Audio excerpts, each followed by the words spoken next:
गरीब साध साध सब नेक हैं, आप अपनी ठोरे। जो सतलोक ले जावेंगे वो साधु कोई और।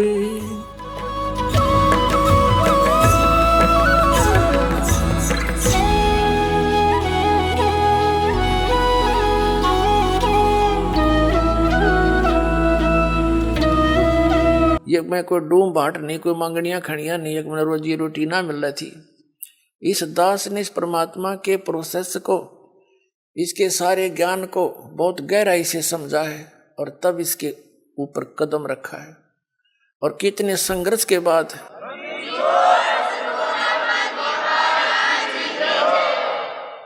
ये दास जूनियर इंजीनियर सिविल हरियाणा में नौकरी करता था, इरिगेशन डिपार्टमेंट।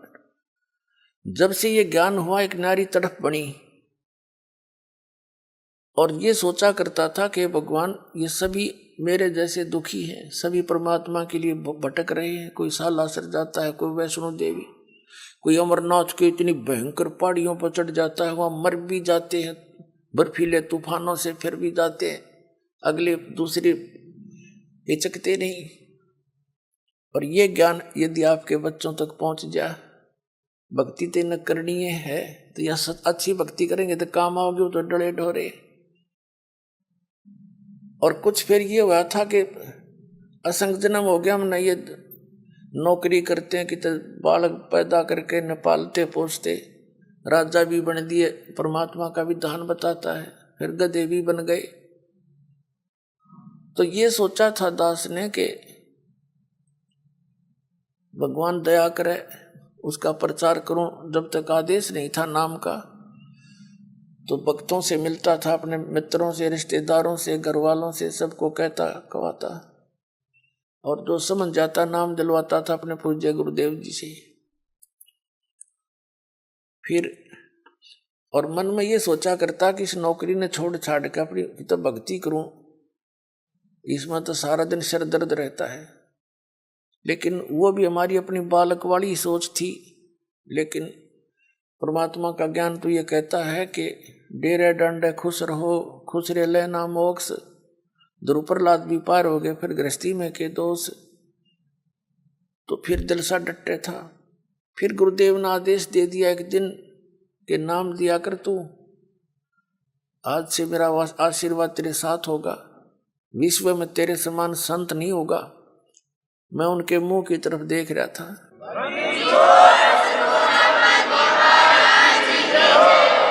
क्योंकि अपनी औकात से जीव खूब परिचित होता है, मानने चाहे ना मानने। मुझे अपनी सतीथि का पता था कि जितना वजन इन्होंने दास पर रख दिया इस योग्य नहीं है। फिर भी मेर है उनकी, गुरु मेर करें तो कागज हंस बना दे। तो उन्होंने कहा तेरे साथ रहूंगा, चिंता मत करना। और आज से सभी जितने उनके शिष्य थे सबसे कह दिया था कि आज के बाद मैं तुम्हारा गुरु नहीं हूं, आज से दोबारा इससे उपदेश ले लो और इसको गुरु बनाओ, इससे तुम्हारा मोक्ष होगा। अब यह बात भी नहीं हमारे गले उतरे थी कि उन तो मौज है उनकी।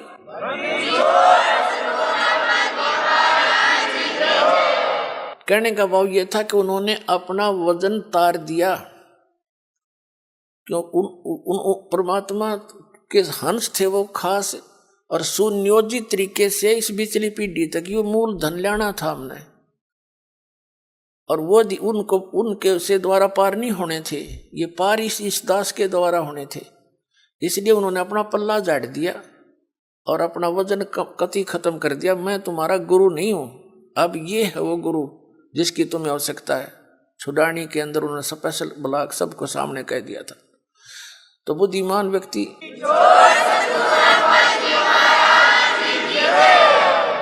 तो पहले तो यूं था भी चलो परमात्मा का भी दान है, भक्ति भी करेंगे, अपने बच्चा में भी रहेंगे। फिर मन में उमंग उठी कि भगवान ही बाप के गुण गाऊंगा, आदेश दे दिया नौकरी भी छोड़ दूंगा। क्यों? एक का काम होगा, नौकरी भगवान की सच्ची सरकार की कर ले चाहे नकली की कर ले, एक का बनेगी, इतना वजन हो पीछे। तो फिर ये पाठ सत्संग की अधिकता होगी। सन 1995 में दास ने सर्विस त्याग दी और खुशी मनाई थी कि वहाँ चलो असंग जन्म का झंझट था, इब निमट गया, अपना भक्ति करूंगा, अच्छे भगत मिलेंगे, सबसे प्यार तरह करेंगे, ज्ञान सुनाया करूंगा। अब मैंने सोचा था कि अब मैं चैन से रहूंगा। अब इसमें देखा इस जितना झंझट की तरह पाया कोई ना। साची को कबीर साहब कहे हैं, साची को और मारना है, भला करूं और बुरा बतावें। वो नए सिरे तो और संघर्ष शुरू हो गया। जिस भी गांव नगर में हमने जाकर सत्संग किए थी, 2-2, 3-3 दिन एक घर में पाठ करके हम सत्संग सुनाया करते थे, तो उस नगर के जो वो नकली संत 1-1, 2-2, 10-10, 20-20 सब गांव में बैठे हैं। उनको पता चले वो तो ब्रह्मा विष्णु महेश के बारे में ये कहता है, देवताओं की पूजा की भी मना करता है, ऐसा करता है, तो वो गांव गांव में शत्रु पैदा हो गए। हम नहीं उनको कुछ शत्रु मानते थे, लेकिन वो रोजी रोटी वाले हमें मानने लगे। तो यहाँ तक बात बढ़ती बढ़ती फिर आपने पता है क्रोथा कांड करा दिया इन दुष्ट लोगों ने। ये जनता के हितैषी नहीं, और जिन्होंने भी परमार्थ की चेष्टा की है ये सदा आगे अड़ते रहे।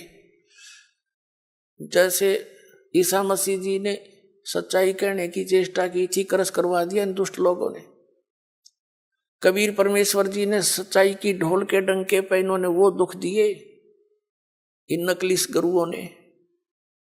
कलेजा मुंह को आता, पर भगवान की जब लीला पढ़ता है ये दास पढ़ी नहीं जाती है। आपके लिए भटक रहे हो, और इस दास के लिए क्या हुआ आपको पता नहीं। दास तो खूब गहराई से निकला, या मेरे साथ जो भक्त रहे हैं उनको पता है कितने संघर्ष से ये ज्ञान ऊपर को आया है, लेकिन सारा कबीर साहब का ही रहा है। तो दास ने ये सोचा था कि इसमें चैन से रहूंगा, इस जितना दुख तक इतना भी ना पाया, लेकिन अब ये दुख एक बार दास ने हो लिया। कुछ भगत हमारे साथ थे, उन्हें जेल तक जाना पड़ गया इस परमार्थ के लिए। इसी जेल तक 100 मिलो हमने, जो भगवान के बच्चे उभर जाए, जनता का कल्याण हो जाए।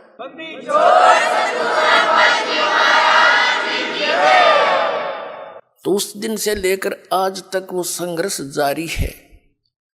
लेकिन अब परमात्मा की दया होगी कि परमात्मा के बच्चे इन प्रमाणों को देखकर अब इनका यो ज्ञान समझ में आ गया, इन्हें सो आ गया। पहले तो सुहा हुआ ही नहीं था, टीवी ऑन करें थे और यूं पता ये सुनने को मिल जाए ब्रह्मा विष्णु महेश नासुआ ने टीवी बंद कर दे थे, 36 गाल दास ने दे थे।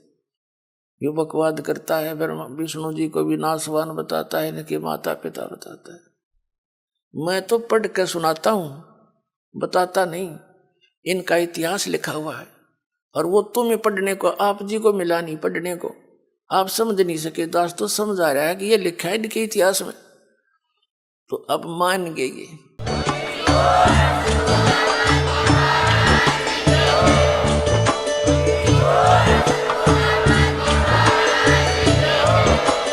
आप सुन रहे थे जगत गुरु तत्वदर्शी संत रामपाल जी महाराज जी के मंगल प्रवचन। अधिक जानकारी के लिए विजिट कीजिए हमारी वेबसाइट www.jagatgururampalji.org। संत रामपाल जी महाराज जी के शुभ आशीर्वाद से पूरे विश्व भर में 500 से भी ज्यादा नाम दीक्षा केंद्र हैं, जिन पर संत रामपाल जी महाराज जी द्वारा ऑनलाइन निशुल्क नाम दीक्षा दी जा रही है। अपने नजदीकी नाम दीक्षा केंद्र का पता करने के लिए संपर्क करें 8222880541।